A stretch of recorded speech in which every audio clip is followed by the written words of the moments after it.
Yo, this is the Scarcity Studios YouTube channel. Please don't forget to like, comment, share and subscribe. A man has been found guilty of murdering a father with an overdose of the drug GBL as part of a plot to steal from gay men he met on social networking sites. This is becoming a trend and we're seeing it a lot more often nowadays. Gerald Matavu was found guilty on Monday the 15th of July at the Old Bailey of killing the 52-year-old HR executive Eric Michels. He was found guilty of administering a poison with intent to endanger life, fraud and theft, along with his partner Brandon Dunbar, who was 24 and from E7, so knew him. Sentencing takes place on Thursday the 5th of September. Court heard that over a 19-month period, Dunbar and Matovu targeted 12 gay men by arranging to meet them through apps such as Grindr. 10 of those men had property stolen from them and 11 had photos taken of their bank cards and other personal items and stored on a laptop for later use in fraudulent activities. 8 of the men were drugged, it is believed, with GBL, which becomes GHB when it enters the bloodstream, to the point of unconsciousness so the pair could steal from them. Mr. Michels died after being given a fatal dose of the drug. The Detective Inspector Mark Richards from the Homicide and Major Crime Command said Matavu and Dunbar had a well-rehearsed plan to take advantage of men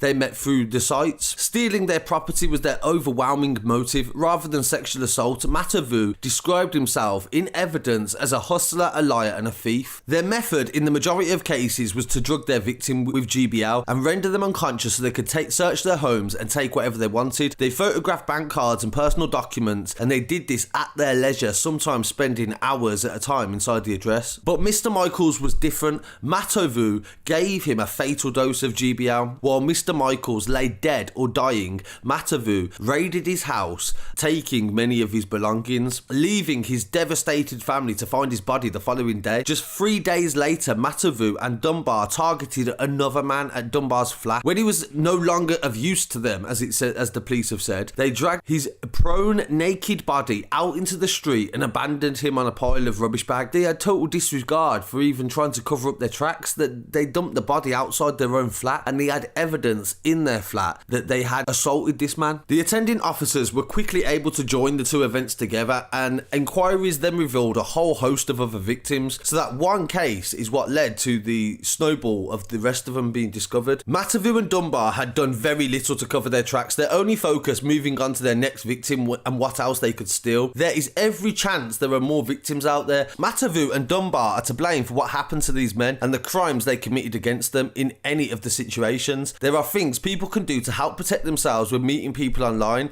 such as talking as much as possible before agreeing to meet, being careful not to share too many details about yourself, telling a friend or relative what you are planning to do, and being generally cautious and vigilant. Between the 10th of December 2016 and the 25th of July 2018, the defendants targeted 10 men aged from 20 to 61. On the 16th of August 2018, Eric Michels, victim 11, told his son he was going on a night out in central London. He visited various bars before contacting Matavu through the Grindr app at around midnight. Mr. Michels arranged to meet him in Great Guildford Street before they took a cab to Mr. Michels' house in Bolton Road, Chessington. Around 6 in the morning, Mr. Michels' son, who was present, his name is Sam Michels, was awoken by Matavu entering his room and claiming he was searching for the bathroom. At 10 to 7, Matavu photographed Mr. Michels' bank cards and other items. The prosecution said the victim was either dead or unconscious at the time and had been given GBL by Matavu. This suggestion was supported by evidence from the friend of the victim,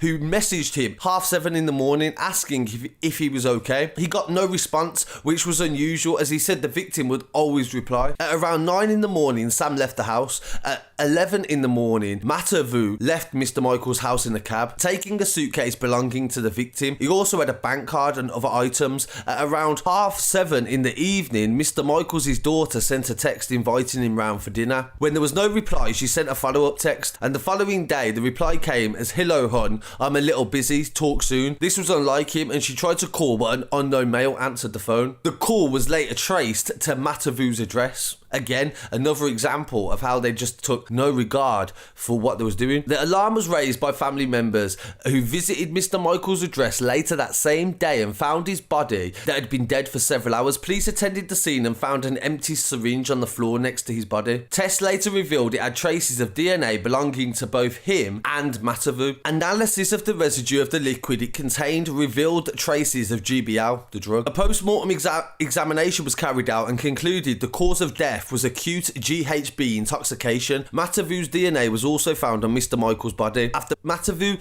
left the scene, he began using Mr. Michels' bank cards, including transferring £300 into Dunbar's account, which he then spent on 2 litres of GBL. They made a bank transfer from the man's account to go and buy more drugs to do what they did to him. Matavu denied murder, claiming that Mr. Michels took the GHB willingly but was found guilty. Dunbar admitted 2 counts of fraud and dishonestly retaining a wrongful credit card. On the evening of the 19th of August, the 27-year-old man was surfing Grindr. He was invited to Dunbar's address in Romford Lane and greeted by Matavu. Dunbar and the victim then took drugs and had sex. These guys were gay, so there wasn't just robbing people. There has been cases of straight men setting up people on gay websites, but these guys were actually having sex with the victims. The victim was given a drink which tasted horrible. He questioned it and Dunbar confirmed there was a G in it. Afterwards, the victim felt disorientated. It was during this time that Matavu took photos of his bank card and driving licence. At 11 o'clock, Dunbar sexually assaulted the victim with a syringe. The victim became confused and his vision blurred before he passed out. He was found shortly after midnight by passers-by, naked and lying on rubbish bags outside the entrance to Dunbar's flat. An ambulance was called and he was taken to hospital. The injuries included cuts and bruises,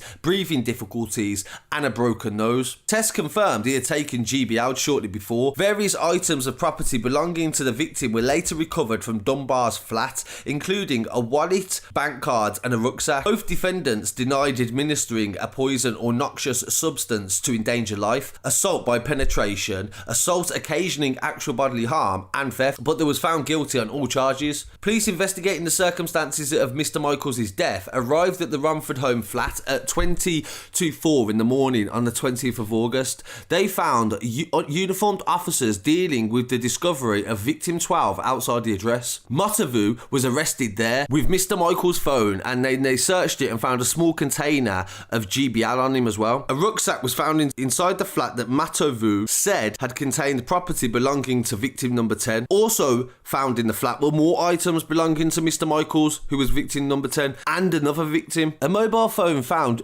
images of a number of stolen bank cards and documents. Matavu's address in Great Guildford Street was searched and more cards belonging to Mr. Michels was found with 500 millilitres of GBL in a plastic bag. He was found guilty of possessing it. The link this case actually has to an even bigger case. Stephen Port is a serial killer. He was jailed in 2015 for a series of murders on gay men. He had met them on Grindr, drugged them using the same drug, and then raped them and murdered them. He was sentenced to life recently. The connection is that Gerald Matavu, 26, actually supplied Stephen Port with the GBL. This wasn't actually mentioned in his new case, so this would have really gone against him, I imagine, and it's highly disturbing to see that this is a connection between different people that are going around raping and killing people, almost working together, like supplying each other with the props they need, supplying each other with the drugs they need, and also potentially conferring about previous experiences, because to me this is too much of a coincidence that both of these guys have been doing the same thing, apart from Stephen Port killed 4 men. Gerald's defence was that he had no idea what Stephen Port was going to do with the drugs, but I'm a little bit cynical on that basis, so I'd love to hear what people have to say on this, so please drop a comment, try to be constructive. Thank you for joining me. This is the Scarcity Studios YouTube channel. Please don't forget to like, comment, share and subscribe.